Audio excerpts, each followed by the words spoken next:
tidak terlepas daripada tokoh-tokoh agama itu juga harus bisa diaudit sebenarnya, bukan diaudisi, diaudit benar nggak sih? Karena seringkali problematikanya orang-orang beragama itu ketika dia tidak punya kemandirian di bidang finansial, dia akhirnya dikendalikan dalam berbicara juga. Termasuk tadi kenapa mungkin kehidupan beragama itu jadi kurang bagus, ya mungkin karena ustadz-ustadznya bisa jadi belum mandiri secara finansial juga.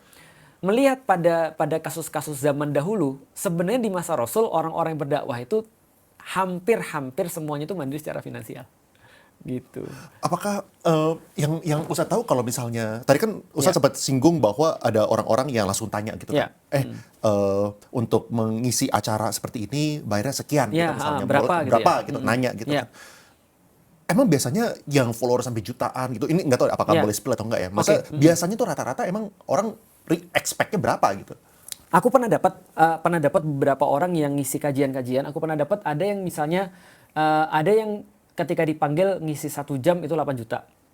Ada di luar daripada akomodasi ya. Kadang-kadang dia minta akomodasinya misalnya kayak bisnis ataupun segala macam, dijemput dengan mobil segini atau dijemput dengan begini, dia bawa beberapa orang dan segala macam. Ada yang 8 juta.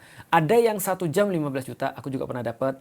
Ada yang 1 jam 75 juta juga ada. Cara Ustadz menanggapi itu kayak gimana? Aku sih cuma bilang gini, ketika itu juga pernah rame sih di media sosial tentang pendakwa-pendakwa yang berbayar. Itu pernah rame banget di media sosial. Aku cuma menanggapi gini, itu permasalahan cuma etika aja. Karena secara hukum boleh untuk misalnya ketika mengajar dibayar. Dan boleh juga ketika dia memberikan tarif ketika mau memberikan kajian di satu tempat. Sama aja kayak satu motivator lah ketika misalnya diminta untuk diminta untuk ngajar di satu tempat. Lantas kemudian dibilang 15 juta ya, kalau setuju ya terjadi akad dong, karena yang diberikan adalah jasa kan gitu kan ya. Nah, pengajian bisa dianggap begitu. Secara hukum boleh, cuma balik lagi secara etika. Sekarang aku mau nanya sama Ko Leon. Di dalam Islam tuh sholat tuh wajib kok. Jadi seorang muslim wajib untuk sholat 5 kali sehari. Pertanyaannya, kalau aku nggak sholat hukumnya apa? Karena wajib sholat, kalau nggak sholat hukumnya dosa. Nggak, itu dosaku sendiri. Pertanyaannya, kalau itu adalah kewajiban, aku sebagai seorang muslim, aku bilang sama Ko Leon, Ko, mau lihat aku sholat nggak Ko? Kalau mau Ko harus bayar aku Ko, 5 juta aja. Kalau Ko mau lihat.